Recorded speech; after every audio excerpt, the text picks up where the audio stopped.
ഗുണ്ട് കയ്യിൽ നിന്ന് പൊട്ടി. കൊയിലാണ്ടിയിൽ 16-കാരന് ദാരുണാന്ത്യം. നമ്മളൊക്കെ ആഘോഷങ്ങളിലൊക്കെ പടക്കം പൊട്ടിക്കുന്നത് സാധാരണമാണ്.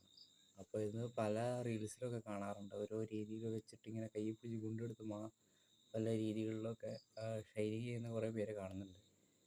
അപ്പോൾ അതൊക്കെ വെച്ച് നോക്കുമ്പോൾ വളരെ അപകടമായ കാര്യങ്ങളാണ് ഈ ഗുണ്ടൊക്കെ ഇടുന്ന് പൊട്ടിക്കുക എന്നൊക്കെ പറയുന്നത്.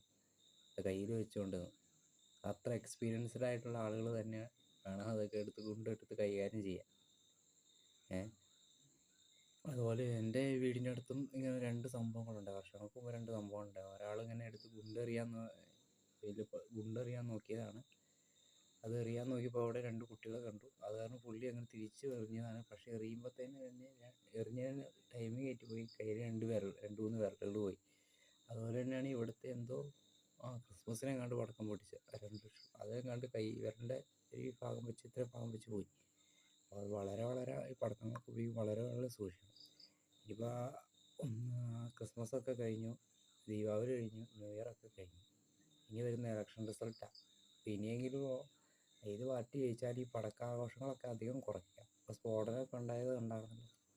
അപ്പോൾ ഇതൊക്കെ ഉപയോഗിക്കുമ്പോൾ വളരെ സൂക്ഷിച്ചും കണ്ടും ഉപയോഗിക്കുക.